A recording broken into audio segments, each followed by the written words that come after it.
Bismillahirrahmanirrahim. Assalamualaikum warahmatullahi wabarakatuh.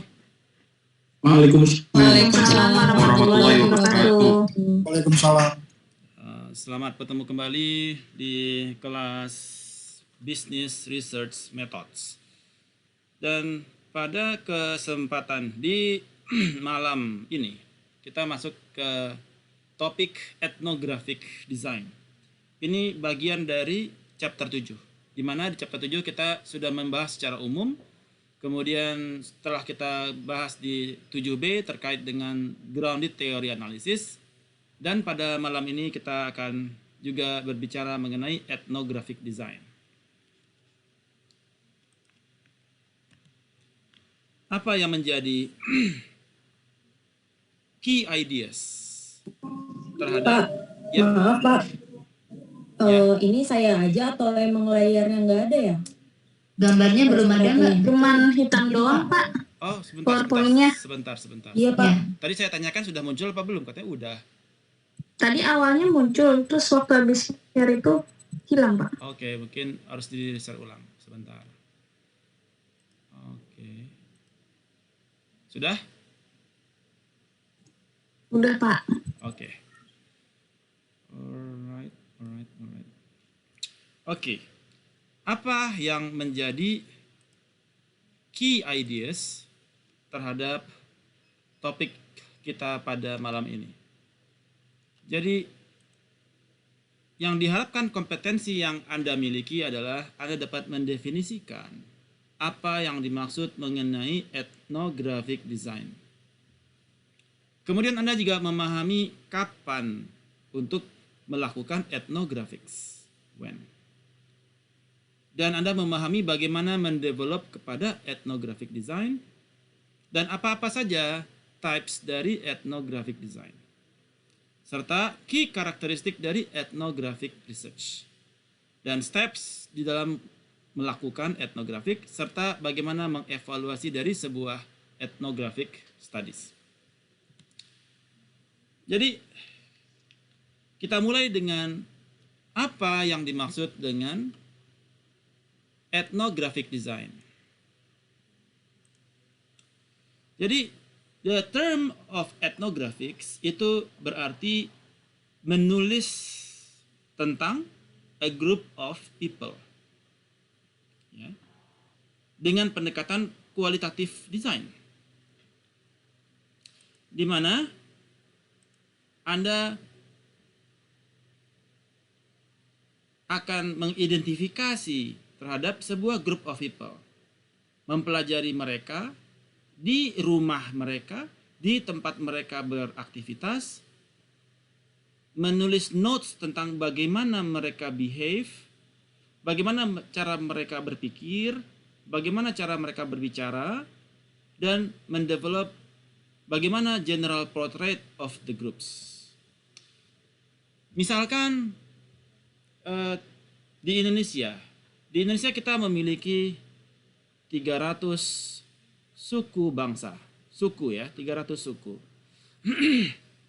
Ya. Dalam hal ini ethnographic, Anda bisa mengidentify sebuah suku, mempelajari mereka.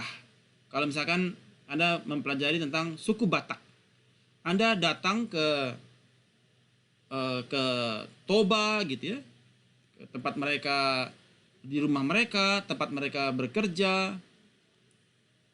Kemudian misalkan mereka adalah pengacara Batak gitu ya. Begitu kemudian Anda melihat bagaimana mereka behave. Mereka saling teriak-teriak gitu kan. Lai, ngapain Lai? Kan kayak dari ujung ke ujung. Sitorus gitu ya, panggil jauh-jauh begitu ya. Anda mencatat bagaimana mereka behave, bagaimana cara mereka think dan talk, dan mendevelop a general portrait of the groups. Jadi, the term of ethnographic berarti kita writing about a group of people. Bagaimana dengan ethnographic research?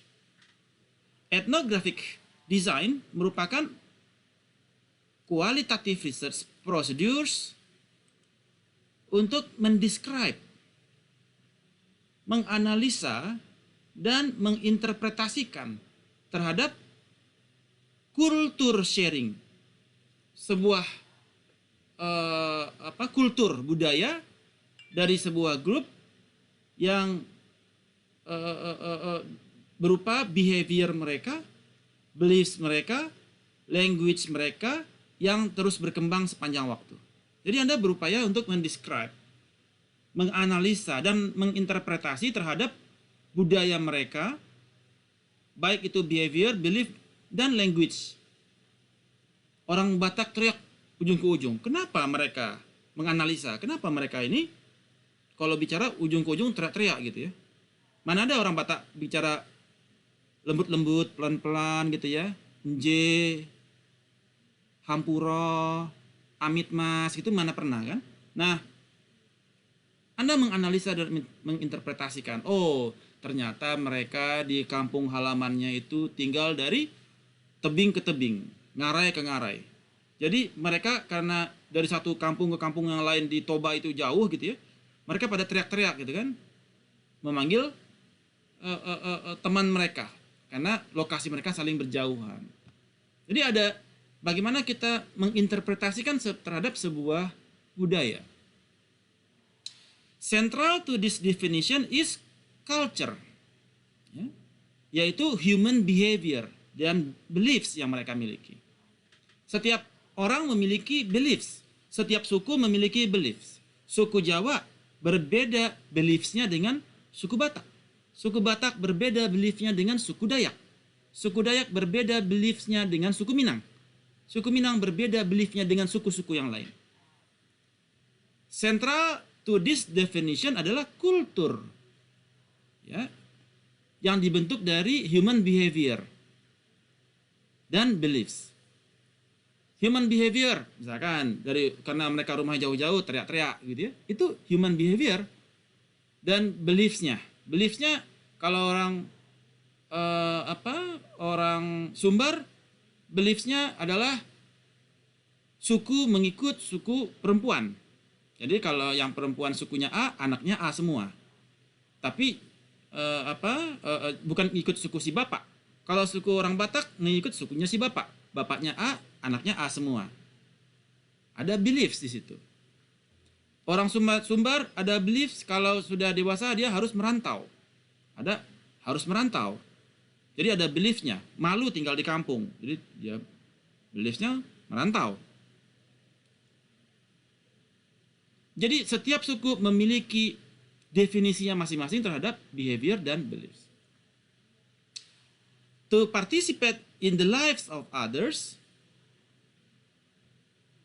Jadi maksudnya adalah di dalam ethnographic design, di dalam melakukan ethnographic research, kita harus berpartisipasi di dalam kehidupan dari orang yang kita observe. Misalkan, Anda melakukan observasi kepada orang Padang di Tanah Abang gitu ya. Anda datang ke Tanah Abang, ya, nongkrong di sana bersama mereka. Anda observe. Anda ingin memahami para orang Batak sebagai pengacara. Anda datang ke kantor lembaga bantuan hukum, duduk di sana, lihat bagaimana mereka berinteraksi, ya, dengan sesama rekan pengacara. Anda ingin memahami cara berpikir orang Papua. Anda datang ke mes Papua, duduk di sana, duduk bersama teman-teman Papua di mes mereka. Ya. Jadi di dalam ethnographic design Anda harus berpartisipasi in the lives of others, observing dan documenting terhadap orang dan events. Ingat materi kita minggu lalu observasi. Ya. Kita observe, tapi kita berpartisipasi di dalam hidup mereka. Jadi etnografi. Etno adalah people, grafi adalah writing about people. Di dalam etnografi ada observasi. Dan di dalam observasi ada partisipasi in the lives of others, observing dan documenting them. Dan juga interviewing them. Jadi ada dua di situ. Ada observasi dan interviewing. Kapan Anda melakukan etnografi? Kita melakukan etnografi sebentar.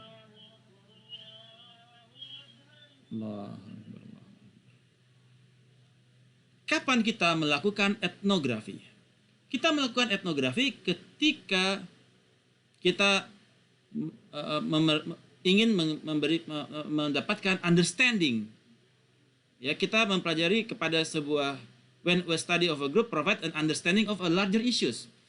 Misalkan bagaimana leadership dari masing-masing suku di Indonesia. Negara kita memiliki kekayaan yang luar biasa. Suku ada 300 suku di Indonesia. Ada 300 suku. Ya. Dan ada larger issues di sana. Ketika diberikan external condition, ada issues terkait misalkan COVID-19. Bagaimana orang Sumbar bereaksi kepada COVID-19? Berbeda dengan reaksi orang Papua dengan COVID-19. Berbeda dengan reaksi orang Banten kepada COVID-19. Jadi, when a study of group provides an understanding of larger issues. Ketika menghadapi isu perpanjangan 3 periode, bagaimana orang Sumbar bereaksi? Bagaimana orang Papua bereaksi? Bagaimana orang Jawa bereaksi? Terjadi perbedaan karena mereka memiliki beliefs yang berbeda, karena mereka memiliki behavior yang berbeda. That's why we conduct ethnography. Ya, jadi kapan kita lakukan? Ketika kita butuh pemahaman terhadap larger issues. Kemudian ketika kita memiliki culture sharing group to study, kita ingin mempelajari sesuatu yang spesifik. Ethnography juga can provide day-to-day picture of events. Ya, ada day-to-day. Ketika kita misalkan bagaimana financial behavior terjadi terhadap kultur on top of culture. Bagaimana financial behavior, pengambilan keputusan dari dalam keuangan on top of culture. Orang Jawa berbeda sudut pandangnya di dalam pengambilan keputusan keuangan. Misalkan Anda punya CEO di kantor atau Chief Financial Officer. Berbeda kultur, mereka berbeda beliefs, mereka berbeda behavior. Bagaimana para CFO, Chief Financial Officer, mengambil keputusan, ya, atau memiliki financial behavior on top of mereka punya kultur secara day-to-day basis. Jadi, kapan kita ingin lakukan? Karena banyak alternatifnya. Ya. Dan juga ketika kita memiliki long-term access. Ketika Anda memiliki long-term access, karena di dalam etnografi memang dibutuhkan waktu yang tidak sedikit. Ya.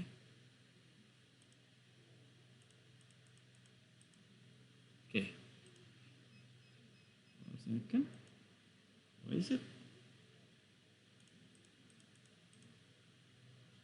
Oke. Nah, how did ethnographic research develop? Jadi etnografik ini awalnya dibangun oleh kultural antropologi, ya, human science, yang mereka mempelajari mengenai kultur terkait dengan human science. Ya, ini berkembang dari tahun 1928. Mereka mempelajari their influence on culture on personality in Samoa. Jadi ada penelitian, ada jurnalnya di tahun 1928 terkait personality in Samoa on top of their culture. Kenapa orang Samoa begini? Dikarenakan kulturnya. Sampai saat ini juga masih berkembang. sampai tahun 80, 97 banyak sekali jurnal-jurnal terkait dengan etnografi. Ada 3 macam ya, types dari etnografi. Yang pertama yaitu realist etnografi, kemudian case study, dan critical etnografi. Tapi sebelum saya lanjutkan, sampai di sini, apakah ada pertanyaan? Silakan. So far so good? Kapish? Kontol. Alright. Apa saja yang menjadi types of ethnography? Pertama adalah realist ethnography. Realist ethnography merupakan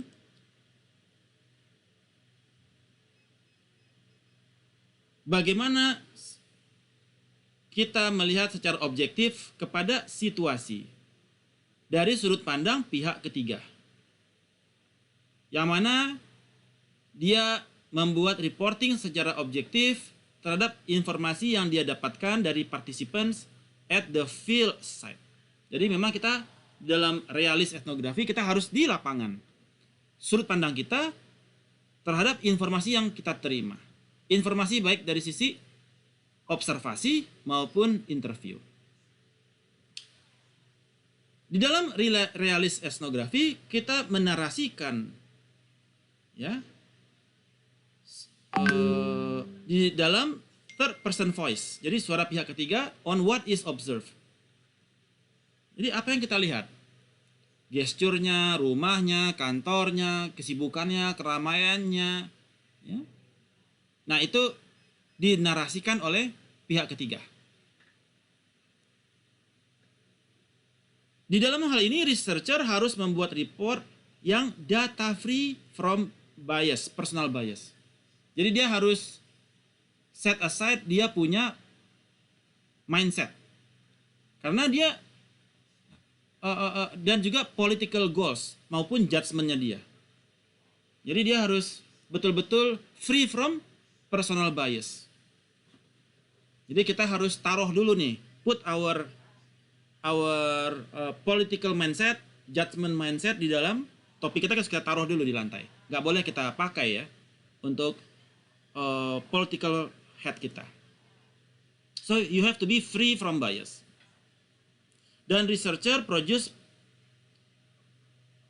participants' views melalui through closely edited quotes and has final word on how the culture is to be interpreted and presented. Jadi dia harus iteratif di dalam proses menginterpretasikan kepada bagaimana sebuah kultur itu mempengaruhi kepada dia punya behavior. Ini disebut dengan realist ethnography. Yang kedua adalah realist ethnography. Ya. Kemudian yang kedua adalah type-nya adalah case study. Case study adalah sebuah in-depth exploration dari a bounded system. Ada activity di situ. Bagaimana kita dengan case study kita go deep kepada activity, event, proses maupun individuals. Ya. Jadi bounded means bahwasanya dia terpisah antara research. The case is separated out from research in terms of time, place, or some physical boundaries. Jadi dia terpisah, ya. Ini berguna sekali untuk kasus yang sering digunakan secara kualitatif oleh para researcher. Ya. Ini disebut dengan case study. Yang ketiga adalah critical ethnography. Critical ethnography merupakan type of ethnography di mana penulis dia tertarik untuk advocating untuk emansipasi atau the group marginalized in our society. Sering kita melihat ada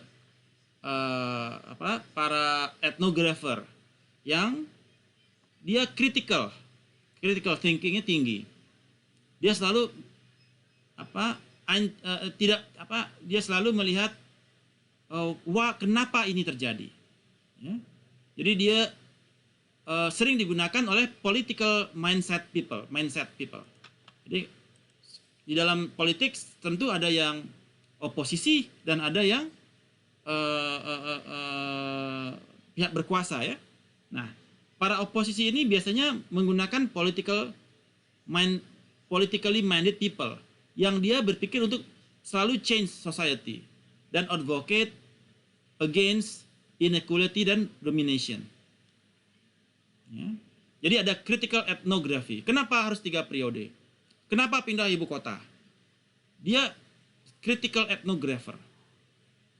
Ya. Selalu menantang kepada status quo dan mengatakan why is it so? Kenapa lu harus pindah ibu kota?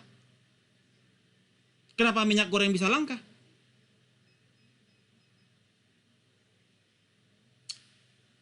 Kenapa kita nggak mengakuisisi Timur-Timur? Kenapa solar habis? Jadi mereka kritikal, menantang status quo dan bertanya kenapa itu terjadi. Artinya Anda gagal. Ya, itu critical ethnographer ya. Nah, mereka create literal dialogue with the participants.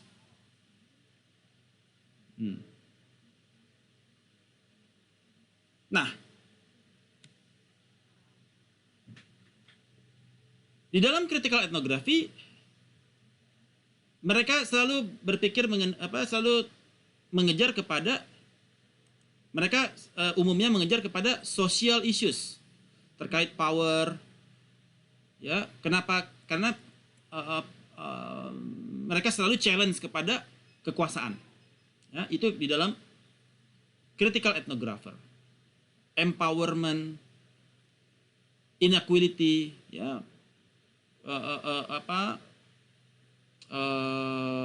gender issues, represi.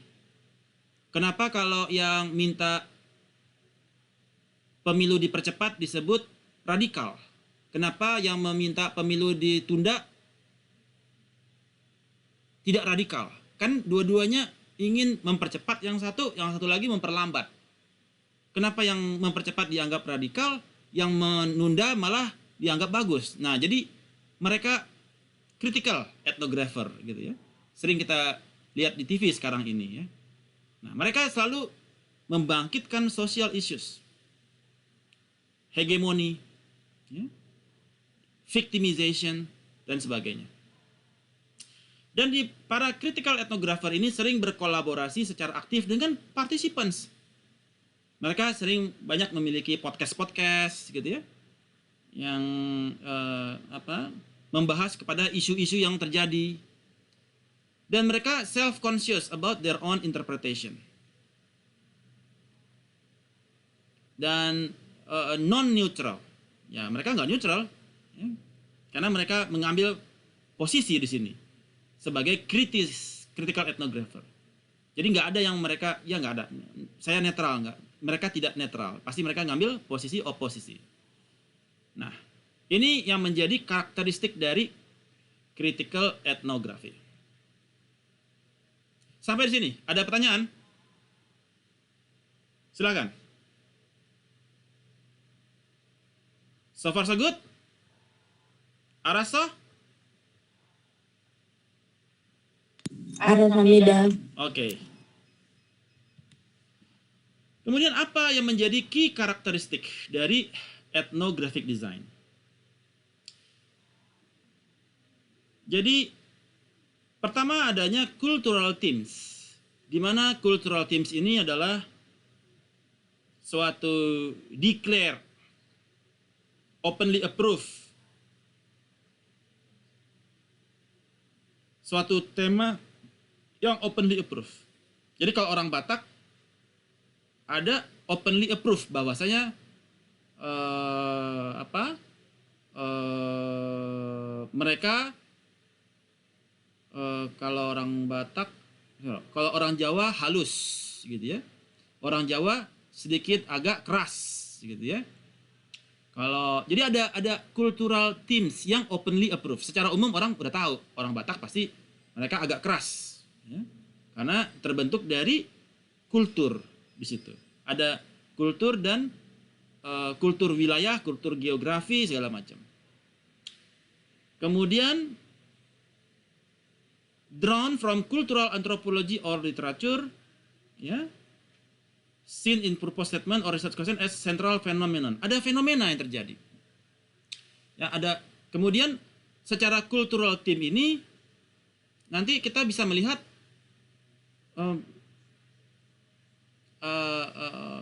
on top of kultur, bagaimana implikasinya kepada financial behavior, bagaimana implikasinya kepada leadership, bagaimana implikasinya kepada anything. Jadi Indonesia memiliki kekayaan yang luar biasa, memiliki 300 kultur team. Ya, memiliki 300 kultur teams yang mana masing-masing teams memiliki behavior dan belief-nya masing-masing. Diberikan isu seperti financial behavior, maka itu semua berbeda. Ya, semua berbeda. Kemudian kedua adalah culture sharing groups, di mana two or more individuals share their behavior, belief, and language. Anda sebagai etnografer, Anda melihat two or more individuals yang mereka memiliki behavior yang mirip-mirip satu di dalam kultur tersebut. Kemudian yang ketiga, shared pattern of behavior, belief, and language. Terjadi shared pattern, ya, pola yang sama, ya, terhadap sebuah grup. Kemudian doing field work. Nah, di dalam field work ini Anda gather data di dalam etnografik, di dalam setting di mana participants itu dia berada di sana. Misalkan Anda melihat financial behavior di ruang trading. Anda melihat orang Batak mereka trading kayak gimana? Orang Jawa trading kayak gimana? Orang Kalimantan trading kayak gimana? Ya, ada yang day trader, buy sell, buy sell, buy sell, buy sell, buy sell. Wah, ini orang mana nih, orang Batak misalkan. Ada yang orang Jawa buy. Kemudian dia tunggu agak sebulan gitu ya. Jadi dia main long term gitu ya. Baru dia sell lagi bulan depan. Atau yang dia orang Dayak misalkan, buy. Kemudian dia turun buy lagi, dia turun buy lagi, dia turun buy lagi. Jadi dia kumulatif buy. Jadi setiap kultur memiliki behavior yang berbeda on top of their culture. Ya. Kalau di orang Jawa itu misalkan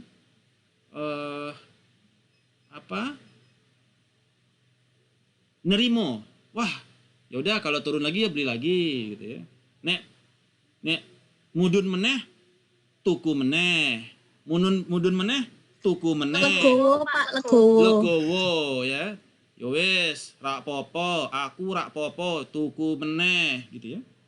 Tapi kalau orang Batak nggak terima, wah turun dia, buang, gitu ya. Nah, dia langsung loss, cut loss, cut loss, cut loss. Dia tunggu di bawah, dia beli lagi. Jadi dia cut loss dulu, dia main cut loss, cut loss.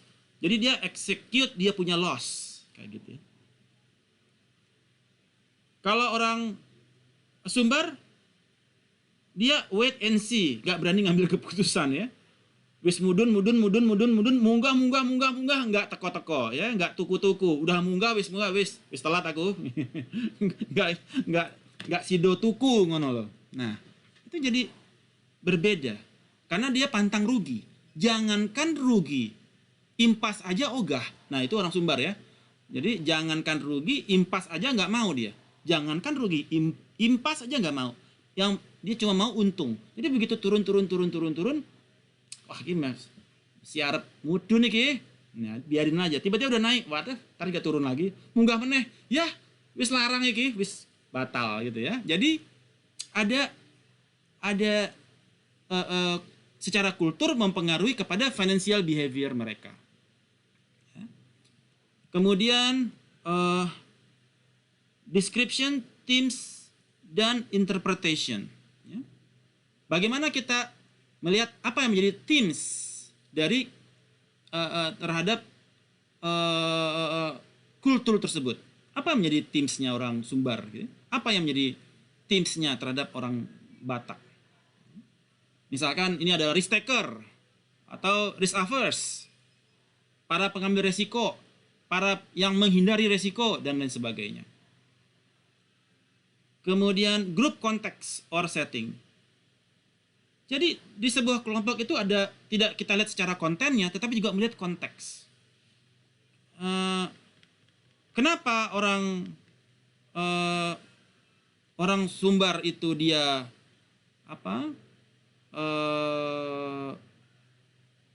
kritis kepada pemerintah misalkan.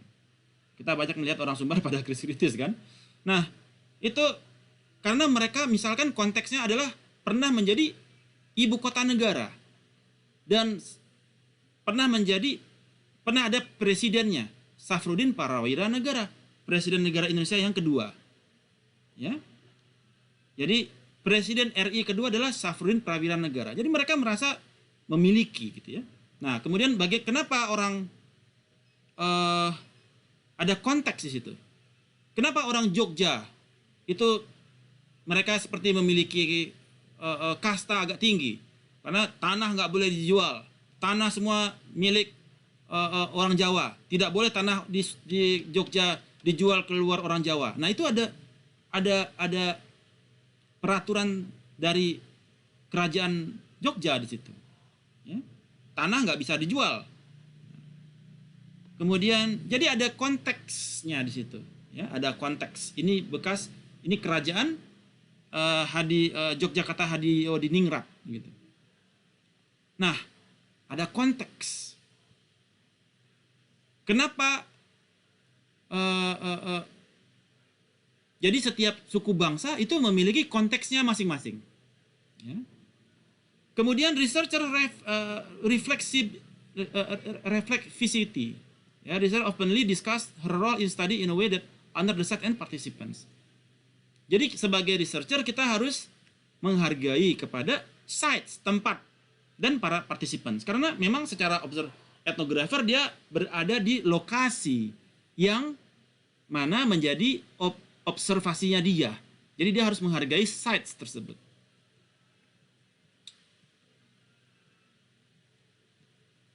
Nah, bagaimana steps in conducting ethnographic research? Pertama, kita harus menentukan apa yang menjadi intent. Apa menjadi intention kita?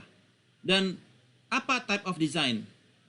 Dan relate intent kepada your research problem. Misalkan, bagaimana financial behavior sebuah group of people on top of their culture. Misalkan Anda melihat orang Chinese. Bagaimana financial behavior orang Chinese on top of their culture? Mereka meyakini Dewa Kuan Im, ya, segala macam. Nah, jadi mereka apa yang menjadi kultur mereka sehingga mereka berani ngambil resiko tinggi. Rata-rata teman-teman kita yang Chinese itu risk taker. Mereka berani habis-habisan, ya, gambling di dalam investasi. Dan seringnya berhasil gitu ya. Nah, itu menjadi apa? Bagaimana etnografer dia melakukan observasi kepada kultur, budaya, beliefs mereka yang mempengaruhi kepada financial behavior mereka. Jadi kita relate terhadap research problem. Discuss kepada approval terhadap akses. Kita boleh masuk nggak ke ruang trading? Kita boleh masuk nggak ke kantor Anda? Kita bisa ngelihat nggak Anda berinteraksi dengan bisnis? Bagaimana Anda mengambil keputusan? Kita mau observe sambil kita tanya-tanya mengenai kultur Anda, latar belakang Anda. Ya. Kemudian use appropriate data collection procedures. Balik dari observe dari field dan multiple sources. Apakah kita ada documents dan lain sebagainya. Kemudian kita menganalisa dan menginterpretasi data within a design. Oke, ada data. Verbatimnya udah dapat. Ini verbatim. Ini foto-fotonya, ini videonya. Ada verbatim, ada foto, ada video, ya. Dari lokasi kita lihat fotonya, kita lihat, wah ini rame banget. Di videonya kenceng banget aktivitasnya. Dari verbatimnya dapetin itu Teams-nya. Dan kemudian kita write report consistent with your design. Sehingga kita bisa mendapatkan apa sebetulnya yang menjadi bagaimana kulturnya dia mempengaruhi kepada financial behavior dari objek yang diteliti. Nah, jadi how do you evaluate sebuah etnografi? Ya, apakah grup itu sudah teridentifikasi? Bagaimana patternnya dapat apa tidak? Pattern dari kultur terhadap on top of financial behavior, detail-detail verbatimnya sudah dapat, foto detail data-data sudah dapat, konteksnya kelihatan, ya. Authornya dia reflektif, menghargai kepada sites, menghargai kepada participants, dan dia berpakaian sama. Jadi jangan sampai kita berbeda sendiri nih. Orang pada pakai celana pendek, Anda celana panjang sendiri. No, Anda harus betul-betul involve dengan participants. Jadi mingle gitu ya. Broader interpretation, bagaimana culture itu bekerja kepada financial behavior, dan bagaimana akurasinya diperiksa. Oke, so this is the topic on the ethnographic design. Ada pertanyaan terhadap ethnographic? Silakan.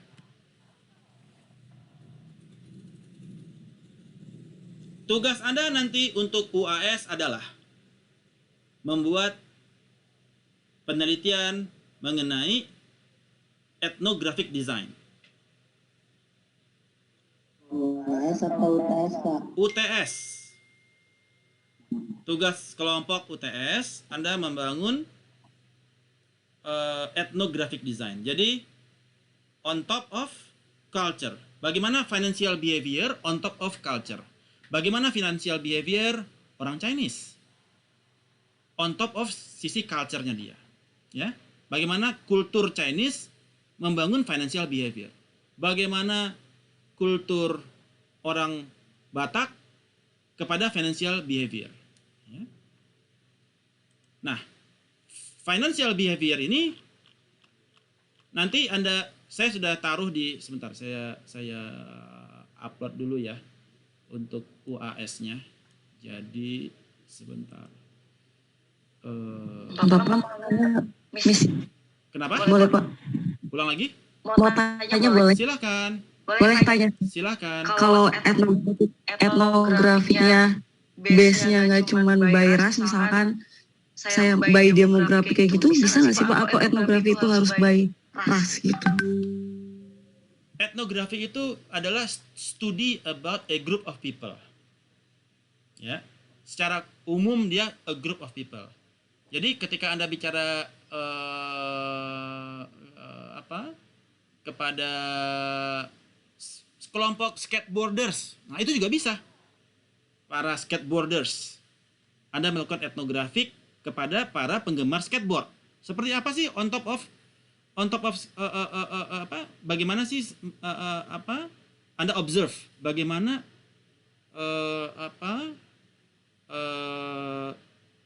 behavior dan beliefs mereka para skateboarders itu, ya.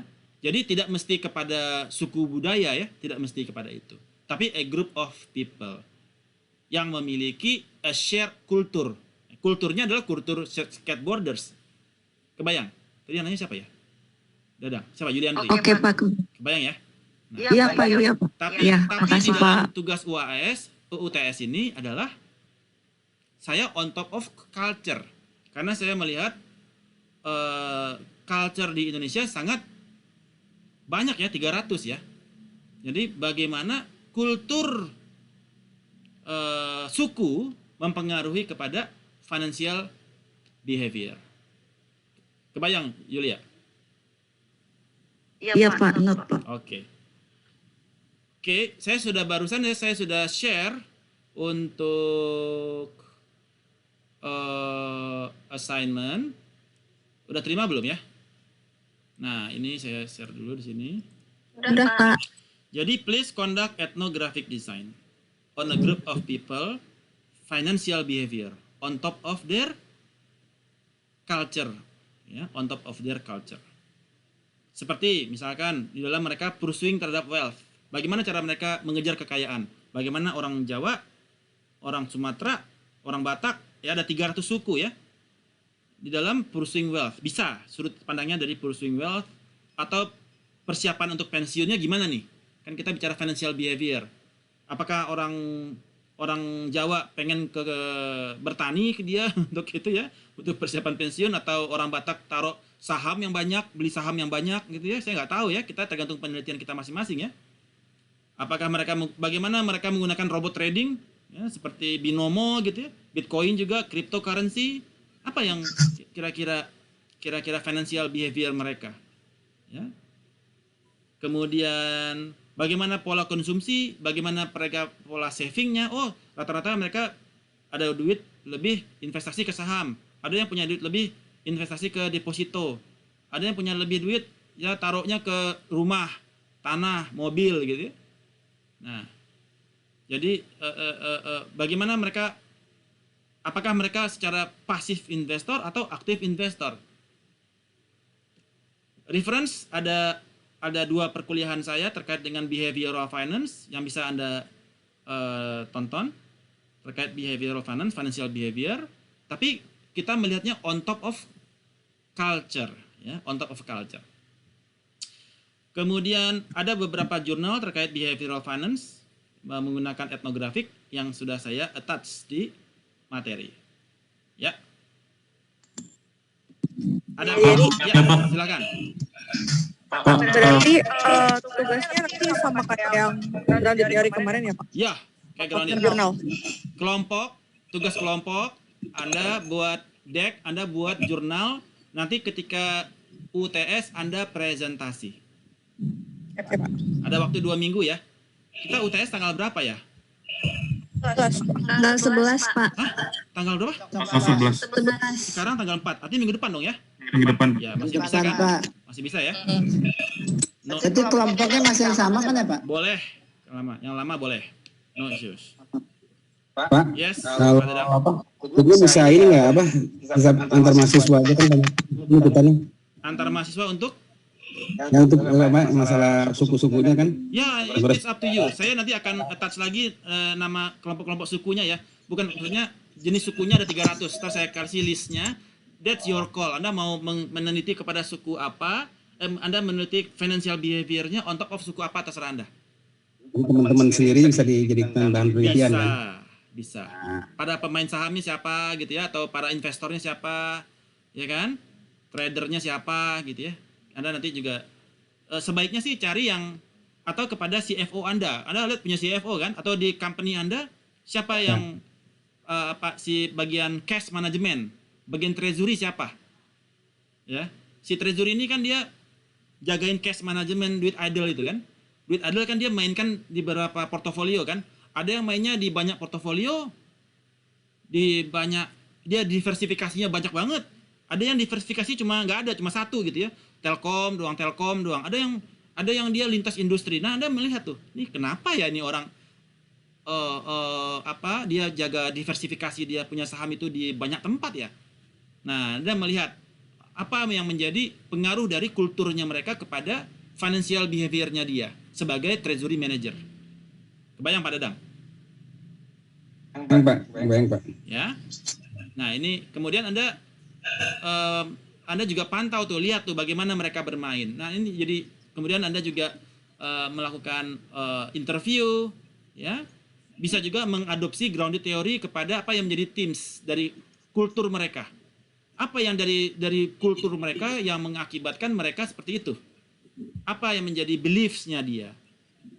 Apa yang menjadi behavior-nya dia dari sisi kultur yang mengakibatkan dia mainnya, portofolionya dia tuh highly diversified. Untuk finance itu, maksudnya finance itu mana Pak? Ya misalkan ketika kita punya uang di cash management, kan kita kan ada uang lebih. Nah, uang itu kan sering supaya kan kita harus menjaga uang supaya tidak terlalu banyak yang idle kan, karena mendingan kita putar di saham kan, atau muter di treasury kan, Tapi dagang gitu kan. bukan yang dia main ke stocks, obligasi, bonds. Nah, itu financial behavior-nya si treasury manager kayak gimana? Dia orang apa tuh? Misalkan dia orang Chinese. Oh, bagaimana behavior kulturnya bagaimana financial behavior-nya dia on top of dia punya culture. Jadi ceritanya bahwa uang lebih itu disimpan di stok mana gitu Pak? Ya, dia gue taruh deposito aja. Oh, oke. Background-nya apa sih Pak? Kulturnya di mana sih gitu kan? Oh, saya orang ini. Oh, jadi kita melihat melihat seperti itu. Sebentar ya. Kok saya agak lihat Bapak ini sebentar. Mam, agak bau, Mam. Bau bakar. Kompor hidup. Tabaun.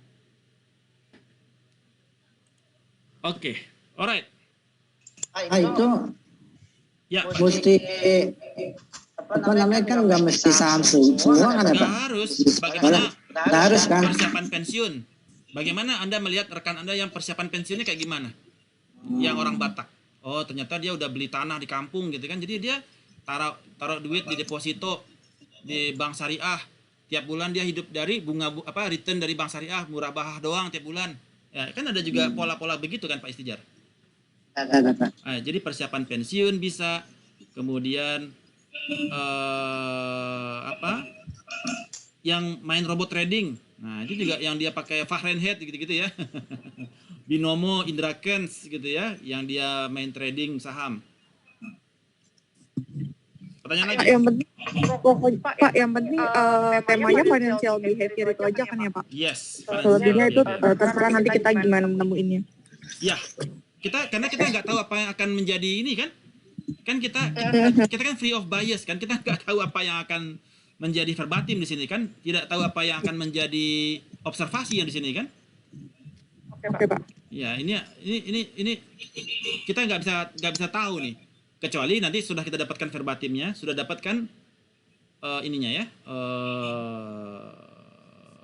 hasil observasi kita di lapangan. Jadi pendekatannya grounded juga ya Pak?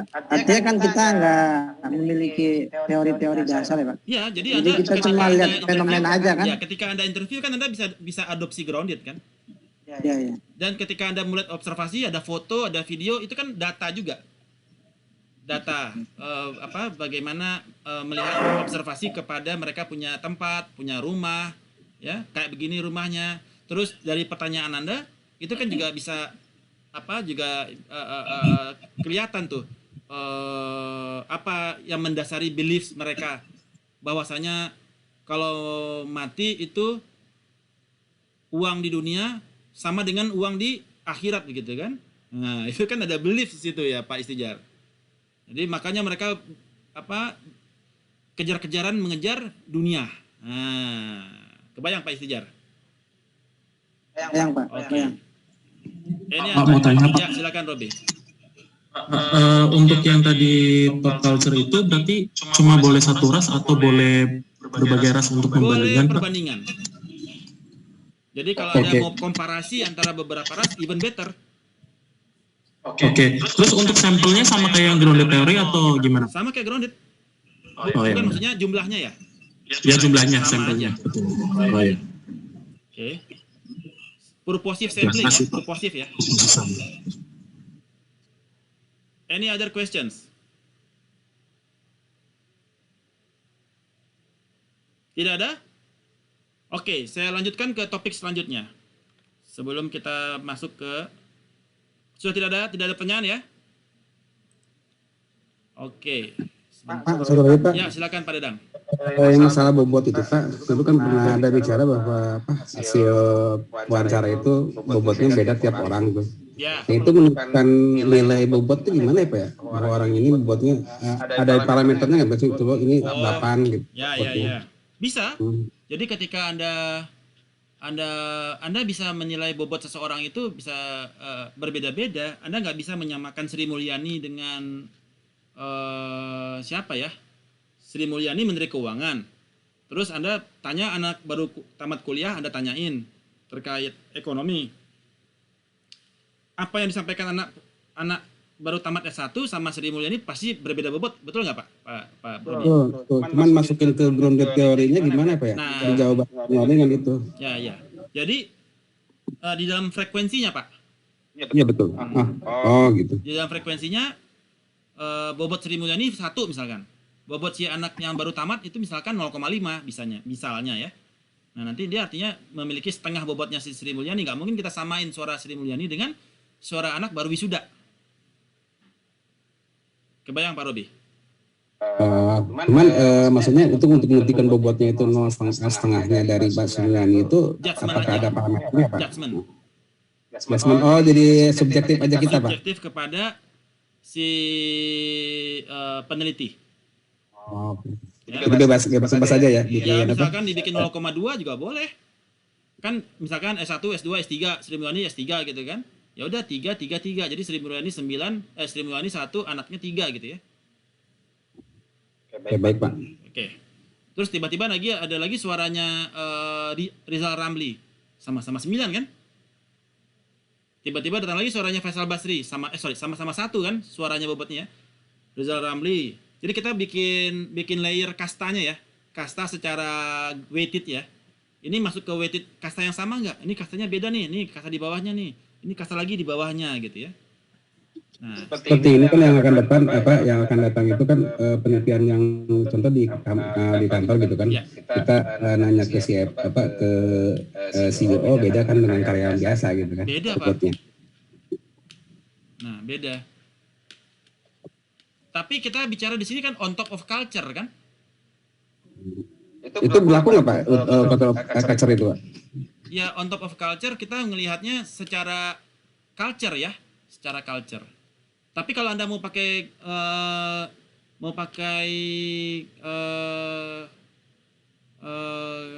kalau Anda mau mengadopsi grounded theory di dalam interviewnya nggak ada masalah, Anda bisa pakai weight. Kebayang Pak Robi? Bayang Pak. Oke, good. Yang paling bagus sebetulnya dia dalam satu kasta ya Pak. Misalkan manager accounting, manager finance, manager marketing gitu ya. Jadi ada satu kasta ya. Jadi manajer semua yang diwawancara. Manager tapi berbeda fungsi ya. Ada triangulasinya ya. Ada yang di marketing, misalkan ada lagi. Sorry, kita bicara financial behavior ya.